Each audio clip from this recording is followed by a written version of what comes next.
अस्सलाम अलैकुम भाइयों और बहनों। कुछ लोग समझते हैं कि इस्लाम मर्दों को औरतों पर फौकियत देता है, मगर हकीकत यह है कि अल्लाह के नज़दीक हम सब बराबर हैं, क्योंकि हमारी कदर हमारे जिन्स पर नहीं बल्कि हमारे ईमान, अमाल और किरदार पर है। सूरत अल-हुजरात, सूरत 49, आयत 13 में अल्लाह सुब्हान व तआला फरमाते हैं, बेशक अल्लाह के नज़दीक तुम में सबसे ज़्यादा इज़्ज़त वाला वो है जो सबसे ज़्यादा परहेज़गार है। बतौर एक मुसलमान मर्द, मेरा एक ख़ास किरदार है। ये बड़तरी का नहीं, बल्कि ज़िम्मेदारी का मकाम है। मैं एक बेटा हूँ, भाई हूँ, शौहर हूँ और बाप हूँ। हर रिश्ता मुझ पर कुछ हुकूक और फ़राइज़ आयद करता है।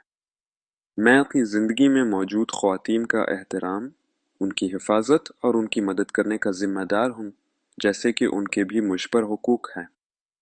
सूरत अल-बक़रा, सूरत 2, आयत 228 में अल्लाह सुब्हान व तआला फरमाते हैं, और औरतों के भी वैसे ही हुकूक हैं जैसे उन पर मर्दों के हुकूक हैं, अच्छे अंदाज में।